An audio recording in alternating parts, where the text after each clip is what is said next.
Ahmad Bashar,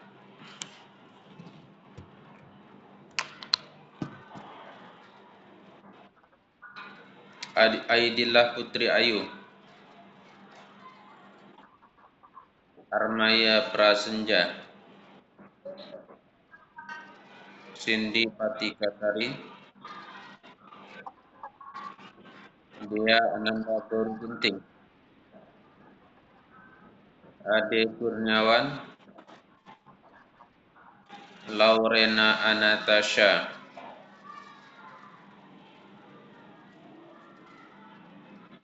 Mahfuzah, Maulana,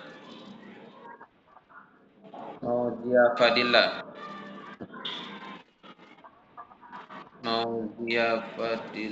kok dua nama sini sudah? Maisarah,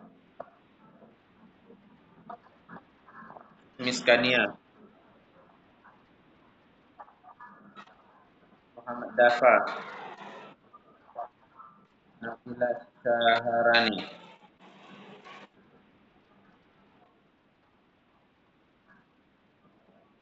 Nazwa Aulia,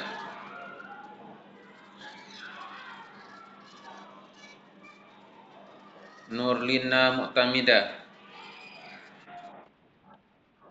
Nurul Antika,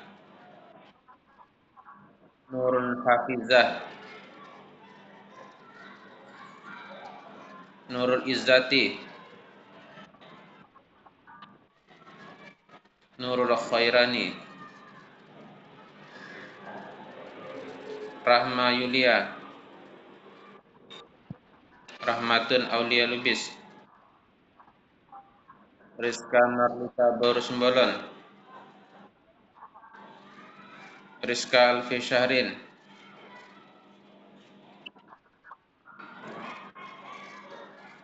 Ristindi Atikasari, Sri Wulandari, Silvira, Tarisa Kanya,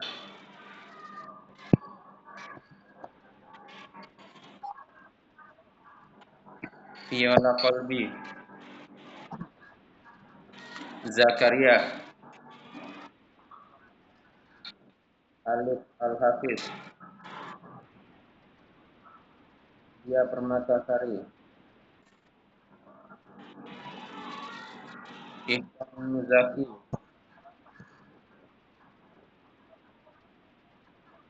Ihsan Muzaki, Khairunisa Baru Sembiring, Lia, Agustina, MP Rizkiawan,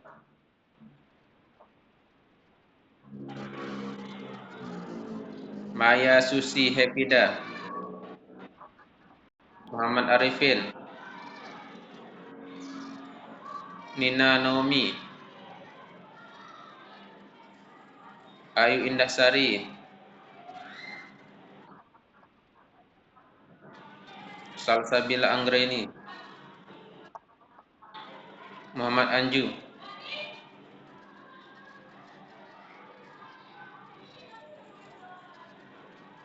Sabelina,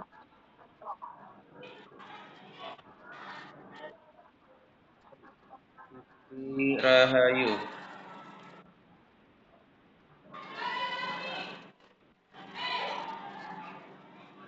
Sonita, Dina Aulia.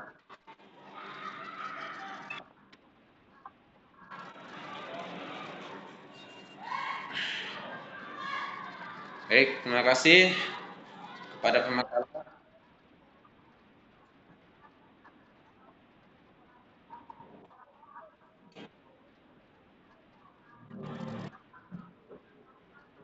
Atas nggak ada nama sini.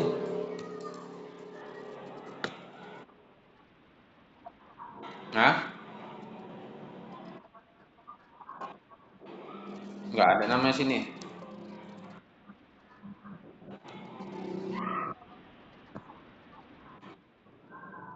Siapa?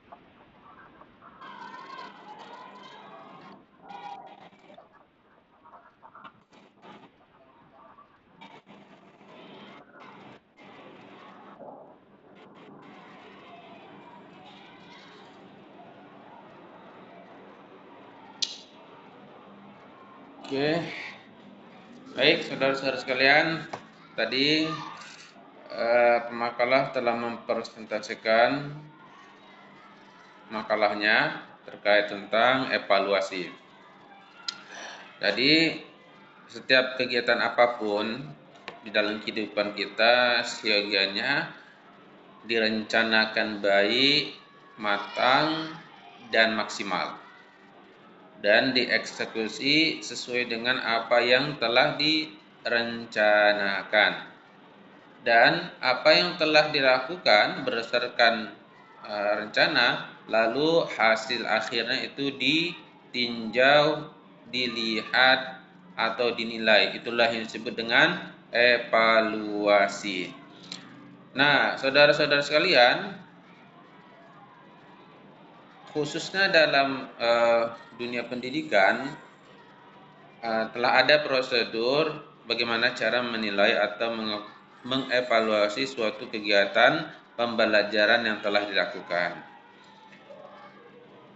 Kegiatan pembelajaran dari dulu itu telah dilakukan sesuai dengan versi dan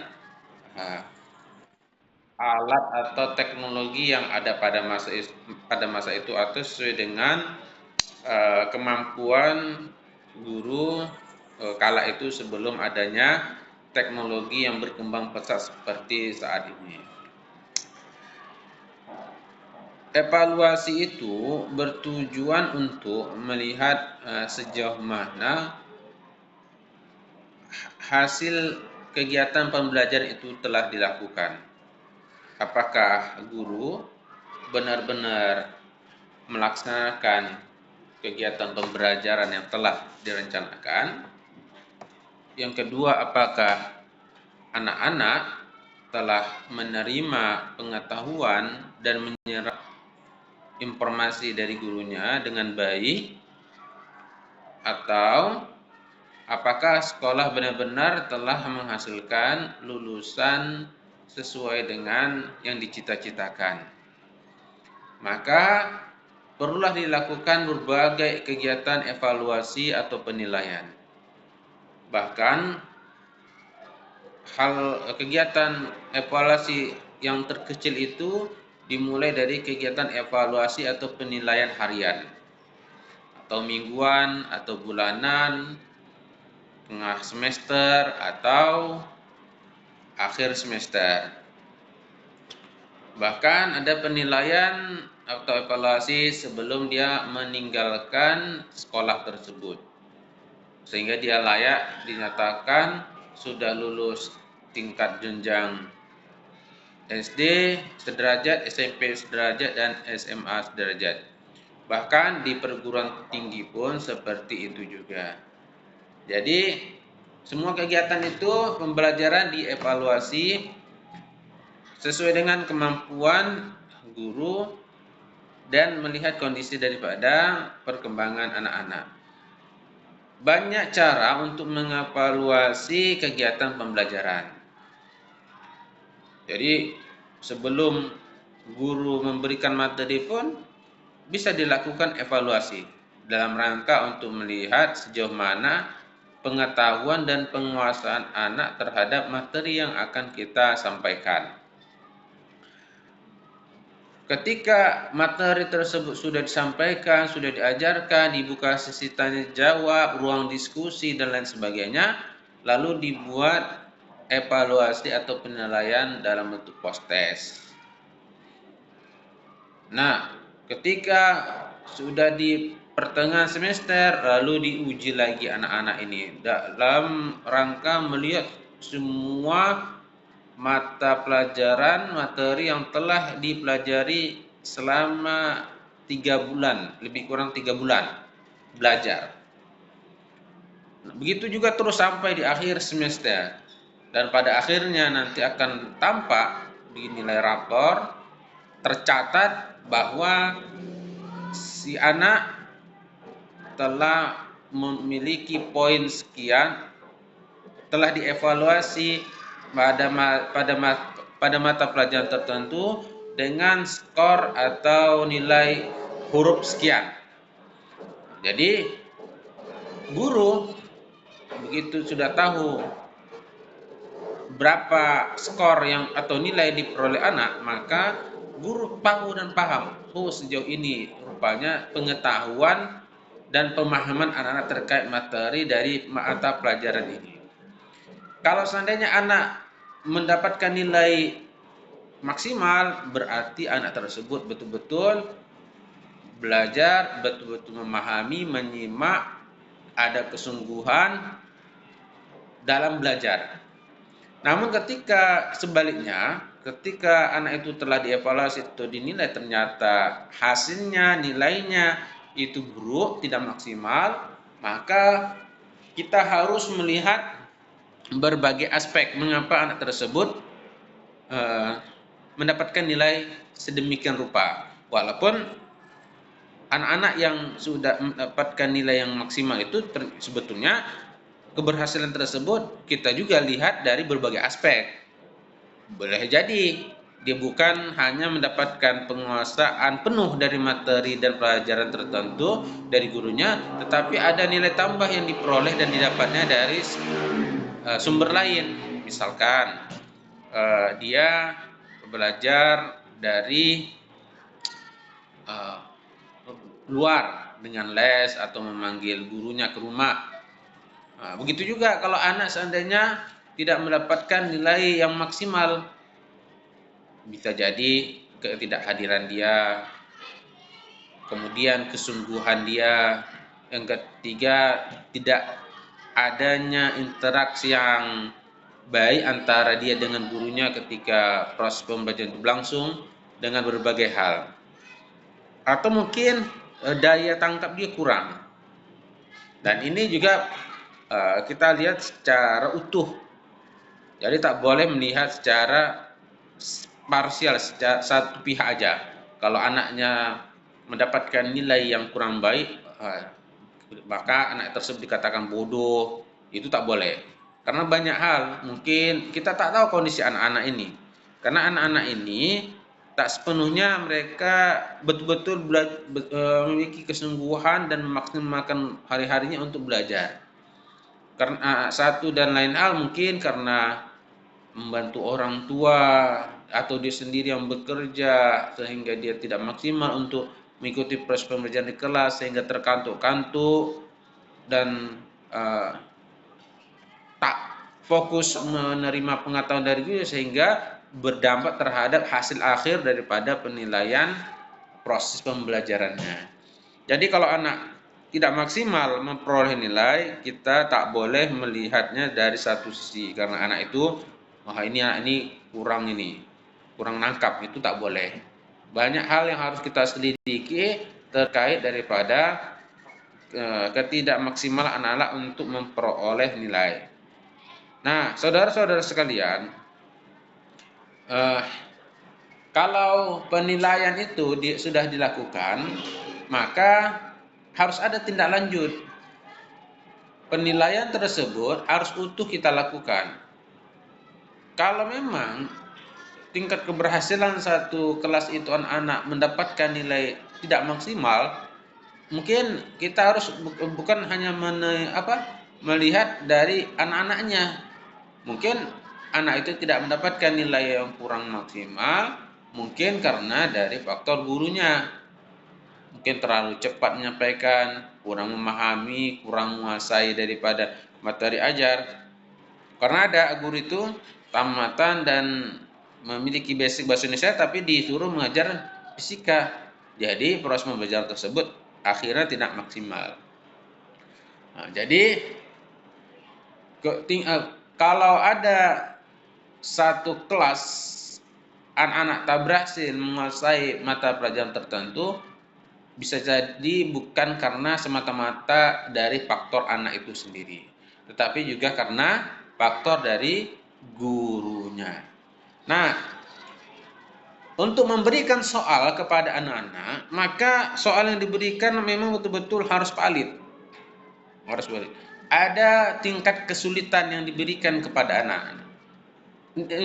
Soal yang diberikan kepada anak harus melalui rangkaian atau proses sehingga tampak bahwa soal yang kita berikan ada jenjang kesulitannya.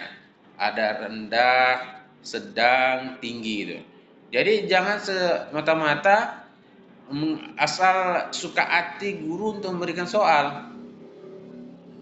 Kenapa? Karena bisa jadi soal yang kita berikan itu terlalu sulit sehingga anak pun tidak maksimal untuk menjawabnya. Atau tidak variatif.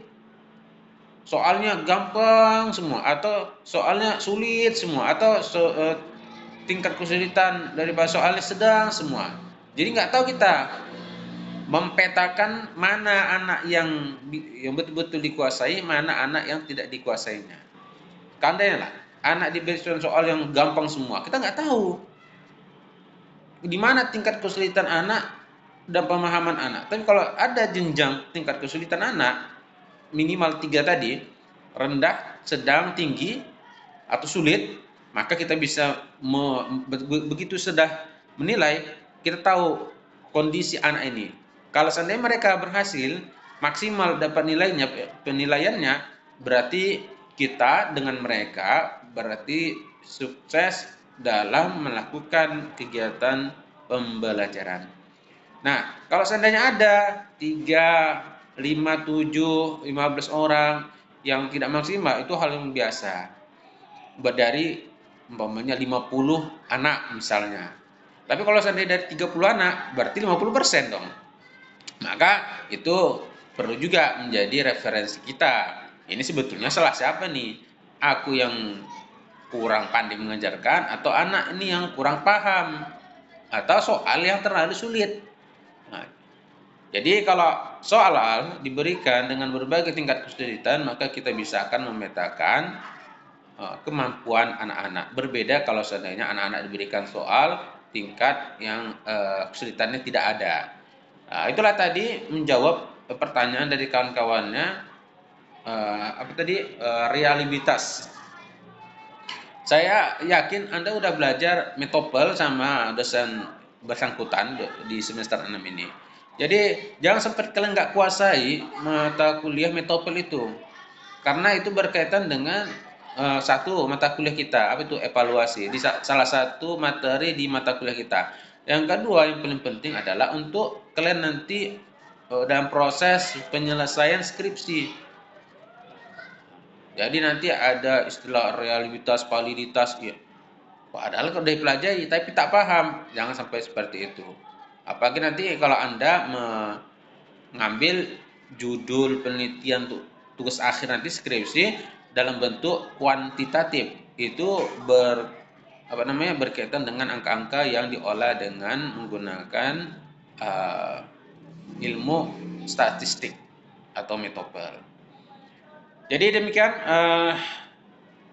tambahan atau penguatan materi yang telah saya sampaikan kepada pemakalah, mudah-mudahan bermanfaat, dan saya kembalikan kepada pemakalah untuk menjawab atau merespon berbagai pertanyaan dari kawan-kawannya. Nanti kalau sudah selesai menjawab pertanyaan dan tidak ada apalagi hal yang ingin diskusikan lagi, lanjut ditutup presentasi untuk hari ini. Saya kembalikan pada pemakalah.